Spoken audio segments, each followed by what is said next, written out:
Assalamualaikum warahmatullahi wabarakatuh. Perkenalkan, nama saya Ibnu Alfun Asif. Saya mengambil jurusan Ilmu Komunikasi di Universitas UPBJJ Yogyakarta.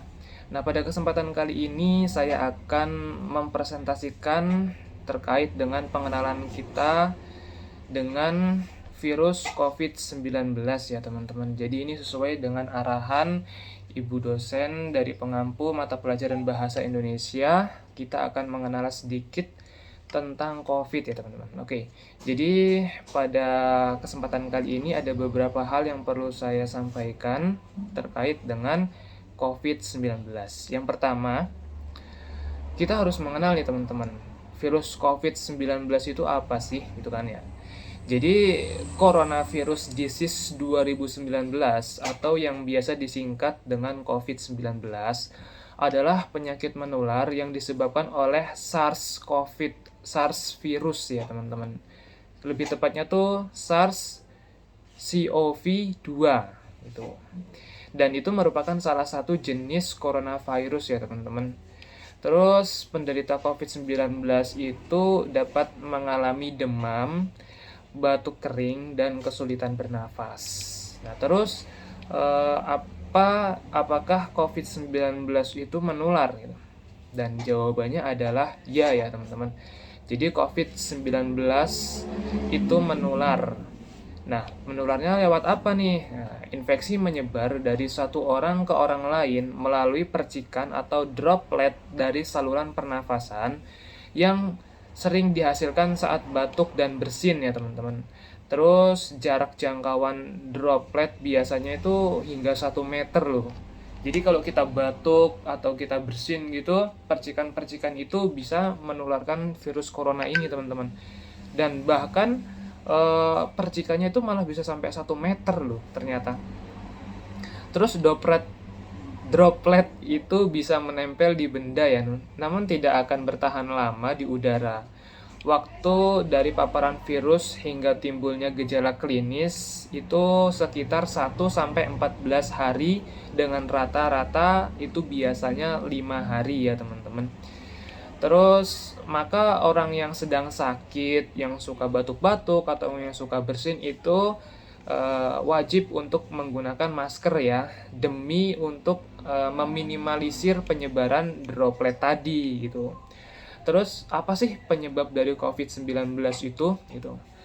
Nah, ternyata penyebab dari COVID-19 itu sampai saat ini belum diketahui penyebabnya dari virus tersebut ya teman-teman. Tetapi diketahui virus ini disebarkan oleh hewan dan mampu menjangkit dari satu spesies ke spesies lainnya, termasuk manusia gitu. Nah, diketahui juga tuh virus corona tuh berasal dari kota Wuhan di Cina ya teman-teman, yang muncul pada Desember 2019 kayaknya. Nah, terus bagaimana sih gejala dari orang-orang yang sudah terpapar dengan COVID-19? Nah, orang yang terinfeksi memiliki gejala ringan seperti demam, batuk, dan kesulitan bernafas ya. Gejala dapat berkembang menjadi pneumonia berat ya.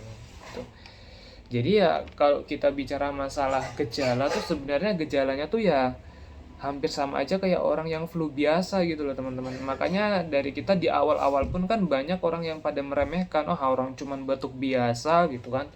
Dan ternyata setelah dicek ternyata malah positif corona gitu. Nah, terus kalau sudah seperti itu bagaimana cara mencegah COVID-19 gitu? Cara mencegahnya itu bisa kita lakukan dengan tindakan mengurangi kemungkinan infeksi, antara lain tetap berada di rumah, terus menghindari berpergian dan beraktivitas di tempat umum, sering kayak mencuci tangan dengan sabun dan air gitu ya. Tidak menyentuh mata, hidung, dan mulut dengan tangan yang tidak dicuci, karena itu juga bisa menjadi sarana virus itu masuk ke dalam tubuh kita melalui mulut, hidung, dan juga mata ya teman-teman. Terus kalau misalkan teman-teman kok merasakan kayak ada gejala-gejala yang disebutkan tadi di atas itu, nah teman-teman harus segera menghubungi hotline jika teman-teman itu mengalami gejala atau memiliki riwayat perjalanan atau berpergian dari negara yang terjangkit gitu teman-teman. Nah terus untuk gimana sih antisipasi gitu loh supaya kita tuh bisa terjaga, baik itu kita menjaga atau kita tidak menulari orang lain gitu. Yang pertama itu bisa kita terapkan etika batuk atau bersin ya teman-teman, dengan menutup mulut dan hidung. Jangan meludah sembarangan juga gitu. Terus yang kedua itu bisa membersihkan benda yang sering disentuh. Nah kalau sekarang kan itu kan ada hand sanitizer ya teman-teman, atau disinfektan gitu. Itu marak sih waktu kemarin, banyak yang jual juga. Jadi kita bisa jaga-jaga lewat benda-benda seperti itu, bisa kita sterilkan lagi gitulah intinya. Terus gunakan masker jika kita sakit dan segera ke fasilitas kesehatan terdekat ya, langsung periksakan aja sebelum terlambat ya teman-teman. Terus cuci tangan dengan sabun jangan lupa.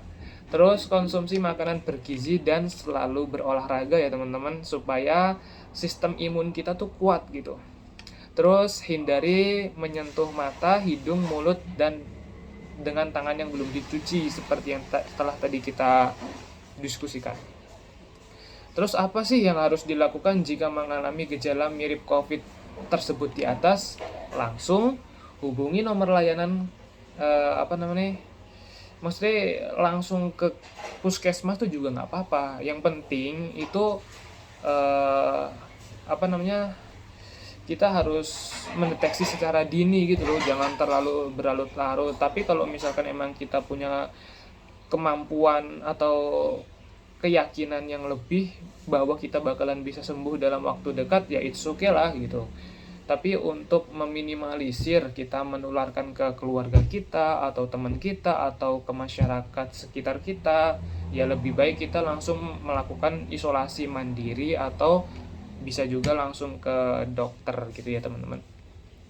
Jangan lupa gunakan masker dan juga batasi kontak dengan orang lain gitu ya teman-teman. Oke, jadi saya kira untuk pembahasan kita sampai di situ dulu, dan saya kira apa yang saya bahas tadi sudah sangat jelas ya teman-teman, karena alhamdulillah pada saat ini kita sudah sedikit demi sedikit pulih. Maksudnya pulih itu kita sudah sedikit lebih tahulah cara bagaimana untuk mengantisipasi, terus cara untuk menghindari gitu kan. Makanya alhamdulillah saat ini angka penularan COVID juga sudah mulai turun. Baik, itu saja yang dapat saya sampaikan. Mohon maaf apabila ada banyak kesalahan. Wabillahi taufiq wal hidayah. Wassalamualaikum warahmatullahi wabarakatuh.